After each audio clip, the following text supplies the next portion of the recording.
ഗതാഗത മന്ത്രി എന്നതിനോടൊപ്പം തന്നെ ആത്മ എന്ന സംഘടനയ്ക്ക് വേണ്ടി കലാകാരന്മാരുടെ ഉന്നമനത്തിന് വേണ്ടി പ്രവർത്തിക്കുന്ന ആ സംഘടനയുടെ നെടും തൂണായിട്ട് സാർ നമസ്കാരം. ഒരുപാട് സന്തോഷവും അഭിമാനവും സാറിനെ കാണാനായിട്ട് സാധിച്ചതിൽ ഒരു വലിയ ഭാഗ്യമായിട്ട് ഞാൻ കരുതുകയാണ്.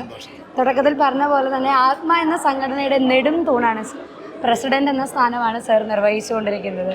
ഒരു കലാകാരൻ എന്ന രീതിയിൽ ഈ ഒരു സംഘടനയിൽ ഇങ്ങനെ പ്രവർത്തിക്കുമ്പോൾ, അവർക്ക് വേണ്ടി പ്രവർത്തിക്കുമ്പോൾ എന്താണ് സാറിന് പറയാനായിട്ടുള്ളത്? ഞങ്ങൾ ഈ ടെലിവിഷനിൽ അഭിനയിക്കുന്ന നടീനടന്മാർക്ക് വേണ്ടി ഞങ്ങളെല്ലാവരും കൂടി ചേർന്ന് ഉണ്ടാക്കിയ ഒരു സംഘടനയാണ് ആത്മ. അതിൽ ഞാൻ മുമ്പ് പറയുന്ന പോലെ ഒരു ഈഗോ ഇല്ലാതെ ഞങ്ങളെല്ലാം ഒന്നിച്ച് നിൽക്കുന്നതിലാണ് ഞങ്ങളുടെ സന്തോഷം. അപ്പോൾ എല്ലാവരും പരസ്പരം വളരെ ഒരു സൗഹാർദ്ദത്തോടെയും സ്നേഹത്തോടെയുമാണ് നമ്മൾ ഇടപെടുന്നത്. അതുകൊണ്ട് വലിയൊരു യൂണിറ്റി ഉണ്ട് ഈ സംഘടനയ്ക്ക്. ഞങ്ങൾ പരസ്പരം സഹായിക്കുക എന്നുള്ളതാണ്. ഒരു വെൽഫെയറാണ് മെയിനായിട്ട് ഉദ്ദേശിക്കുന്നത്. നമ്മുടെ ആർട്ടിസ്റ്റുകളുടെ വെൽഫെയർ, അവരുടെ എല്ലാ കാര്യങ്ങളിലുമുള്ള കുടുംബകാര്യങ്ങളിൽ പോലും, അവരുടെ വ്യക്തിപരമായ കാര്യങ്ങളിൽ പോലും ഞങ്ങളുടെ ഇടപെടൽ ഉണ്ടാവാറുണ്ട് ഈ സംഘടനകൾ. മറ്റ് സംഘടനകളിൽ ഞങ്ങൾ വ്യത്യസ്തമാകുന്ന അങ്ങനെയാണ്. അവരുടെ വീട്ടിലെ സുഖദുഃഖങ്ങളിലൊക്കെ പങ്കാളിയാവുന്ന ഒരു സംഘടനയാണ്. അതുകൊണ്ട് ഞങ്ങൾക്ക് നല്ലൊരു കൂട്ടായ്മയുണ്ട്. എല്ലാവരും വിളിച്ചു കഴിഞ്ഞാൽ എല്ലാവരും ഒന്നിച്ചു വരും. എല്ലാം ഒരു കുടുംബയോഗമാണ്. ഇന്നിവിടെ നടന്നത് ഒരു കുടുംബയോഗമാണ്.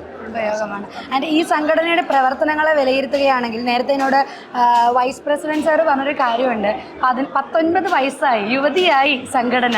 അപ്പോൾ ഇനി പെൺകുട്ടിയിലേക്ക് കടക്കുമ്പോൾ അല്ലെങ്കിൽ ഒരു സ്ത്രീയിലേക്ക് കടക്കുമ്പോഴുള്ള കടമകളാണ് ചെയ്തുകൊണ്ടിരിക്കുന്നതെന്ന് പറഞ്ഞു. ഒരു പ്രസിഡന്റ് എന്ന രീതിയിൽ സാറ് എന്തൊക്കെയാണ് ഇനി ഇതിന് വേണ്ടിയിട്ട് പ്രവർത്തിക്കാനായിട്ട് ഉദ്ദേശിച്ചിട്ടുള്ള കാര്യങ്ങൾ? ഞങ്ങൾ കെട്ടിച്ചു വിടുന്നില്ല കൊച്ചിനെ. ഞങ്ങൾ കുറച്ചുകൂടെ പഠിപ്പിക്കാൻ പോവുക. കുറച്ചുകൂടെ നന്നായി പഠിപ്പിച്ചിട്ട് നല്ല നിലയിലാക്കിയതിന് ശേഷം സ്വന്തം കാലിൽ നിർത്തിയതിന് ശേഷം കെട്ടിച്ചു വിടുന്നുള്ളൂ.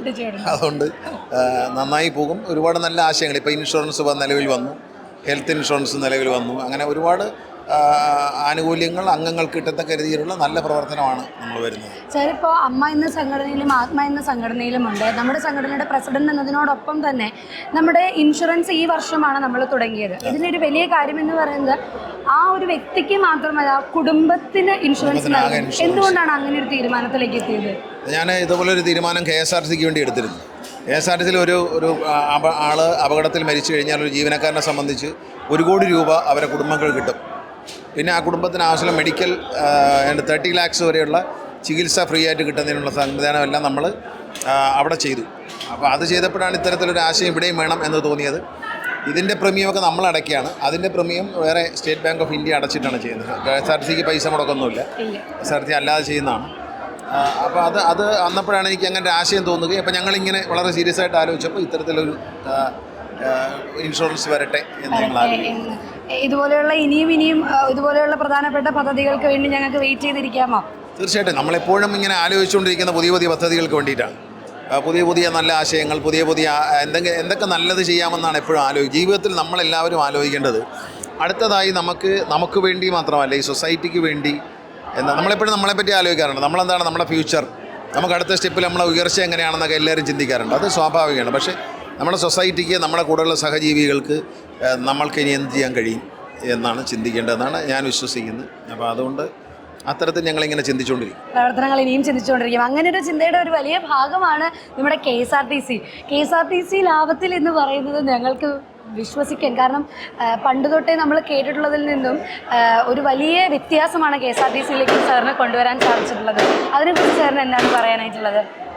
KSRTCയിൽ ഉണ്ടായിരുന്ന മിസ്റ്റേക്കുകൾ എന്താണെന്ന് കണ്ടുപിടിച്ച് കറക്റ്റ് മാത്രമേ ഞാൻ ചെയ്തുള്ളൂ. അത് ടൈം ബൗണ്ടഡായിട്ട് ചെയ്തു.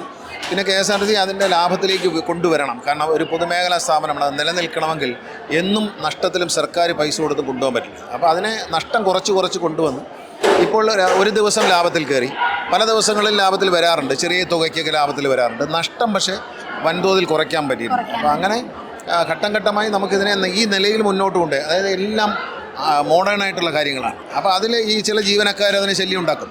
ഇപ്പോൾ ഈ കാർഡ് തന്നെ വിതരണം ചെയ്തപ്പോൾ ജനങ്ങൾക്ക് വളരെ ഉപകാരമാണ്. ചില ട്രേഡ് യൂണിയനുകൾ അതിനിടയിൽ ഈ കാർഡ് പറ്റൂല, കാർഡ് കൊടുക്കുന്നതിന് ഞങ്ങൾക്ക് പൈസ തരണം എന്നൊക്കെ പറഞ്ഞ് ഓരോ ആവശ്യമില്ലാത്ത കാര്യങ്ങൾ. അതിനെന്താണ്, കാർഡ് കൊടുക്കുന്ന ആളുകൾ അഡ്വാൻസ് ആയിട്ട് പൈസ കൊടുത്ത് കാർഡ് എടുക്കുന്നു, അവരത് ഉപയോഗിക്കുന്നു. അതിന് ഇവർക്ക് എന്തിനാണ് പൈസ കൊടുക്കുന്നത്? അപ്പോൾ അത്തരം ചില ചോദ്യങ്ങളായിട്ട് അതൊന്നും നടക്കില്ല. കാരണം ഇത് തച്ച പിടിക്കാൻ തുടങ്ങിയാൽ അപ്പം തന്നെ അതിനൊക്കെ ഊതിക്കെടുത്താനായിട്ട് വിളക്ക് തെളിച്ച് വെച്ചു, ആ വിളക്കിനെ ഊതിക്കെടുത്താൻ കുറച്ച് ആശാന്മാർ നടപ്പുണ്ട്. അത് ഇവിടെ വില പോവില്ല.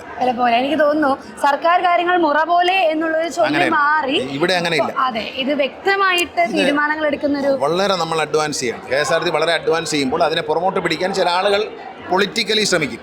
അത് അവരുടെ ഒരു രാഷ്ട്രീയ പാപ്പരത്വമായിട്ട് കണ്ടാൽ മതി. അതൊന്നും ഇവിടെ നടക്കില്ല. അതൊന്നും സർക്കാർ മുഖവിലേക്ക് എടുക്കില്ല. നല്ല കാര്യങ്ങൾ ചെയ്യും, മുന്നോട്ട് പോകും. ഒരുപാട് മാറ്റങ്ങൾ കൊണ്ടുവരാനായിട്ട് സാധിച്ച ഒരു മന്ത്രി കൂടെയാണ്. അതുകൊണ്ട് തന്നെ ഞങ്ങളൊക്കെ ആഗ്രഹിക്കുന്നതും വാക്കുകളിൽ തീപ്പൊരിയുള്ള താങ്കൾ തന്നെ മുഖ്യമന്ത്രിയായിട്ട് വരണമെന്നുള്ള ഒരു ആഗ്രഹം കൂടെ ഞങ്ങൾക്ക് എല്ലാവർക്കും ഉണ്ട്. ആഗ്രഹം എനിക്കില്ല, പക്ഷെ ഞങ്ങൾക്കുണ്ട്. ആഗ്രഹിക്കുന്നത് സന്തോഷമുള്ള കാര്യമാണ്. അങ്ങനെ ആഗ്രഹിക്കുന്നു പറയുമ്പോൾ സന്തോഷമുണ്ട്. പക്ഷേ അതൊക്കെ വലിയ ഉത്തരവാദിത്തങ്ങളാണ്. അത് വലിയ വേറെ ചില ആൾക്കാരുണ്ട്, അതിനൊക്കെ കഴിവുള്ള ആളുകൾ വേറെ ഉണ്ട്. നമ്മൾ ഇങ്ങനെയൊക്കെ അങ്ങ് പോയാൽ മതി എന്ന് വിശ്വസിക്കുന്ന ആളാണ്. നമ്മൾ സർക്കാർ കാര്യം മുറ പോലെയല്ല, നമ്മൾ പുതിയ ഏറ്റവും മോഡേണായിട്ട് ജനങ്ങൾ ഇതിനകത്ത് എന്താണ് ഇതിൻ്റെ ഗുണമെന്ന് ചോദിച്ചാൽ, ജനങ്ങളും യാത്രക്കാരുമാണ് ഇതിൻ്റെ ഉടമസ്ഥർ. അവരാണ് രാജാവ് എന്ന ചിന്തയാണ് KSRTC നന്നാക്കേണ്ടത്. അപ്പോൾ ആ സൗകര്യങ്ങളൊക്കെ പുതിയ പുതിയ സൗകര്യങ്ങൾ വരും.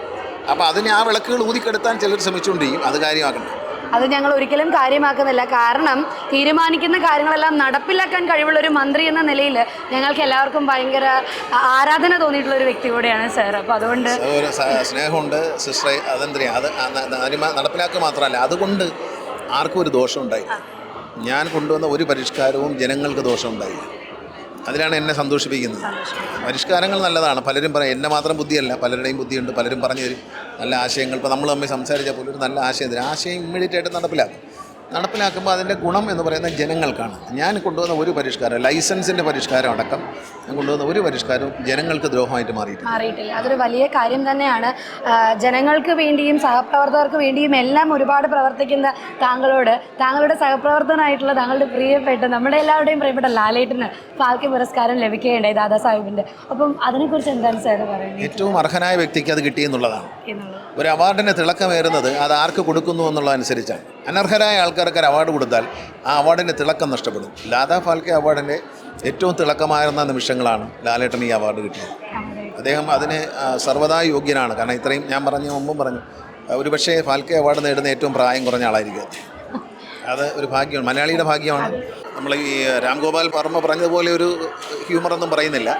പക്ഷേ അവാർഡിന് തിളക്കം കൂടും, അദ്ദേഹത്തെ പോലെ ആൾ കിട്ടും. അതെ, അത് മാത്രമല്ല, ഇപ്പം സാറിൻ്റെ സിനിമകളിലാണെങ്കിലും സാർ ചെയ്തു വെച്ചിട്ടുള്ള കഥാപാത്രങ്ങൾ ഞങ്ങൾക്കൊക്കെ എപ്പോഴും ചിത്രതാഴിലെ കഥാപാത്രങ്ങളൊന്നും മനസ്സിൽ നിന്ന് മായാത്ത കഥാപാത്രങ്ങൾ, ഒരുപാട് നല്ല നല്ല കഥാപാത്രങ്ങൾ.